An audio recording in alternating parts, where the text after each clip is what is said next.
नमस्कार. अंतर्मन कथासंग्रह. लेखक श्रीकांत मोरे. कथा 7वी. हेच माझे सौंदर्य.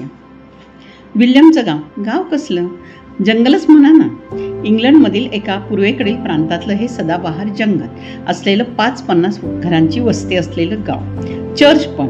आता थोडंफार औद्योगिक क्रांतीमुळे आजूबाजूला नवीन बांधकामं, उद्योगधंदे, थोडी कामगार वस्ती अशा विकासाच्या वाटा. विल्यम 16-17 वर्षाचा, अत्यंत शांत, चेहऱ्यावरून न जाणवणारे डाग, चट्टे. सर्वसाधारणपणे पाहणाऱ्याला तो एक काळसर, थोडा कुरूप भासायचा. शाळेमध्ये मुली त्याला चिडवायच्या.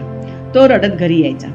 दिसायला वयाच्या मानाने थोराड. शाळेत आईनं त्याला उशिराच घातलं होतं, पण आई हे त्याचं दैवत. आई त्याला खूप आवडायची. आईच्या प्रत्येक शब्दावर त्याचा येशू ख्रिस्ताप्रमाणे विश्वास असायचा. तो त्याच्या कुरूपतेमुळे उदास झाला की आई त्याला सांगायची, बेटा, प्रभूने तुला हेच सौंदर्य दिलं आहे. परमेश्वराने दिलेल्या सौंदर्याला आपण जसं आहे तसं स्वीकार केला पाहिजे. ती बिचारी काबाड कष्ट करून विल्यमच्या वडिलांनी जंगलातून तोडून आणलेल्या लाकडांवर चूल पेटवायची, संसार चालू ठेवायची. विल्यमच्या वडिलांना गावापासून 15 ते 20 किलोमीटर अंतरावर असलेल्या एका कारखान्यामध्ये नोकरी मिळाली होती. विल्यमच्या कुटुंबात सगळ्यांना खूप आनंद झाला. आता वडिलांबरोबर आपल्यालाही शहरात जायला मिळणार यामुळं विल्यम ही हरखून गेला होता. त्यानं गावाबाहेरील मोठं शहर अजून पाहिलंच नव्हतं. विल्यमवरती आईनं एक नवीनच जबाबदारी टाकली होती. रोज दुपारी त्याच्या वडिलांच्या कारखान्यात बरोबर दुपारचा भोंगा व्हायच्या आत डबा पोचून यायचा. त्यांना तो डबा गेट बंद व्हायच्या आत पोचला तरच डबा मिळायचा, अन्यथा त्यांना जेवायला मिळत नसे. त्यामुळे विल्यम सकाळी 8-9 वाजताच घरातून बाहेर निघायचा आणि चक्क धावत तो कारखान्यात वेळेच्या आधी पोहोचायचा. विल्यमच्या वडिलांनी मुलाचं कौतुक वाटायचं.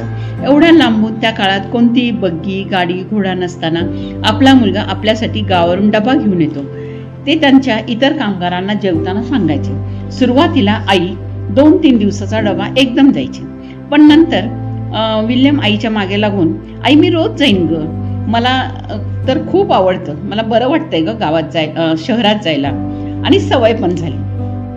रोज सकाळी विल्यम सुरुवातीला 9ला निघणारा हळूहळू 10 वाजता, नंतर 10:30, नंतर 11 असं करत करत घरातून चक्क कधी 12 वाजता सुद्धा निघायचा, पण गेटमध्ये वेळेच्या आत पोचायचा.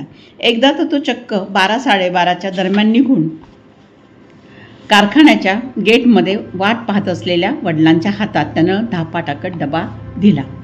वडिलांना जेव्हा सुट्टीला कळल्यानंतर की विल्यम घरातून एवढ्या उशिरा निघून सुद्धा कारखान्यावर वेळ कसा काय पोचवत असेल याची चर्चा ते करायची. दुसऱ्या दिवशी कारखान्यात पोचल्यानंतर त्यांनी आपल्या सहकाऱ्यांना जेव्हा सांगितलं की त्यांनाही ते आश्चर्य वाटलं. एक जण तर म्हणाला, शक्यच नाही हो, आपल्या मालकाची 2 घोड्यांची बग्गी सुद्धा एवढ्या भारी असून सुद्धा एवढ्या कमी वेळात इथे येऊ शकणार नाही. पण ती वस्तुस्थिती होती. कारखान्याच्या आसपासचं औद्योगिक वस्तीचं व्हिजिटेंट गावामध्ये दरवर्षी मोठ्या स्पर्धा व्हायच्या. त्यामधून काही स्पर्धकांची निवड कारखान्याचे मालक इंग्लंडमधल्या मोठ्या स्पर्धेसाठी म्हणून करायचे आणि कारखान्याच्या वतीने सर्व खर्च करायचे. व्हिजिडेंट गावातील स्पर्धेची बातमी विल्यमच्या वडिलांना कळताच त्यांनी खूप प्रयत्न करून वरिष्ठ अधिकाऱ्याला विनवण्या करून मालकाला विल्यमबद्दल सांगण्याचा हट्ट धरला.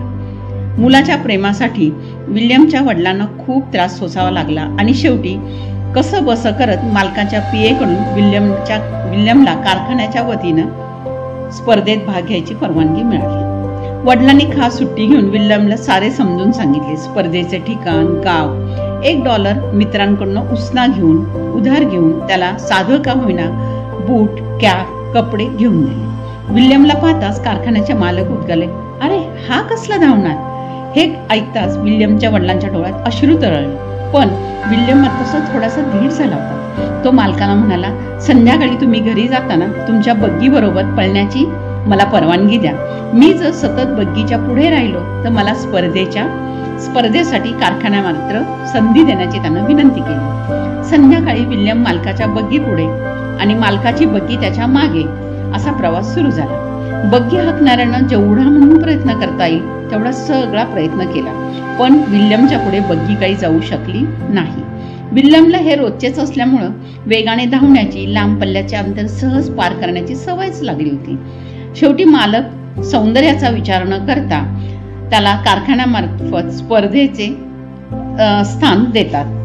मालकाला त्यांचं काहीच सल्लागार अप्रत्यक्षपणे विरोध करतात. ते म्हणतात या वेळेला आपण आणखी दोघा तिघांना पण संधी देऊया आणि कामगारांच्या मुलांना संधी दिली म्हणून आपल्यालाही समाधान वाटेल. अर्थातच स्पर्धेच्या दिवशी विल्यम पहिला येतोच. आश्चर्य म्हणजे त्याच्यानंतरचा दुसरा आणि तिसरा स्पर्धक जवळजवळ 10 ते 15 मिनिटांनी येतात आणि साऱ्यांनाच विल्यमचा वेगवान धावपटू म्हणून लंडनला पाठवण्याचं ठरतं. कारखान्याचे अधिकारी आपल्याला एक सौंदर्य नसलेल्या मुलाला पण पुरस्कृत करून घेतात आणि त्याला ते व्हिजिडेंटला पाठवतात. मनामध्ये थोडी खंत असतेच. पण लंडनमधील स्पर्धेमध्ये जेव्हा विल्यम सर्व धावपटूंना मागे टाकून पहिला येतो तेव्हा व्हिजिडेंट गावचे मेयर आणि कारखान्याचे मालक यांनाही वेगवान धावपटू दिला म्हणून सत्कारासाठी बोलवण्यात येतं. अर्थातच त्यानंतर अनेक प्रॅक्टिस स्पर्धांमधून विल्यमचं प्रथम येणं चालूच राहतं. विल्यमला कारखान्यामार्फत राज्यामार्फत देशाचा वेगवान धावपटू म्हणून नावलौकिक मिळत राहतो. त्याच्यासाठी आता मागे वळून पाहण्याचे काहीच शिल्लक राहिले नसतो. देशाच्या नावलौकिकात जगभर विल्यममुळे माहिती तर होतेच, पण त्यामुळं गावाचाही विकास होतो, राज्याचंही नाव होतं. आणि जेव्हा तो इंग्लंडवरनं परततो तेव्हा तो येईल तिथे लोक त्याच्या सारखा पोशाख करतात. एवढंच नव्हे तर त्याच्याप्रमाणे चेहऱ्याला रंगरंगोटी करून त्याच्या स्वागतासाठी उभे राहतात. साऱ्या इंग्लंडभर त्याचे पोस्टर झळकू लागतात. व्हिजिडेंट गावात त्या छानसा बंगला देऊन त्याचा मोठा सत्कार करतात. विल्यमच्या वडिलांनाही त्याचे मालक आता कामगार म्हणून न ठेवता मोठा हुद्दा देऊन सन्मान ठेवतात. विल्यम मात्र आईला एक दिवस बगीमध्ये बसून आपल्या जुन्या घराकडे पाठवतो. तो मागे धावत आईशी गप्पा मारत घरापर्यंत पोहोचतो. सारा गाव हे दृश्य पाहायला रस्त्यावर आलेला असतो. घरात गेल्यावर आपले जुने कपडे काढून तो ते कपडे घालतो आणि आईच्या खुशीत शिरून मोठ्यानं रडायला लागतो. आईच्याही डोळ्यातून घळा अश्रू व्हायला लागतात. आईचं आणि मुलाचं हे भावनेनं ओथंबलेले क्षण भराभर पुढे सरकत असतात. थोडा वेळ शांत झाल्यानंतर विल्यमच्या तोंडातून आता शब्द बाहेर येतात. आई, तू म्हणत होतीस तेच खरं आहे ग. देवानं खरंच मला चांगलं सौंदर्य दिलं होतं आणि खरंच हेच माझं सौंदर्य आहे. धन्यवाद. आपला परिवार, मनोरमा परिवार.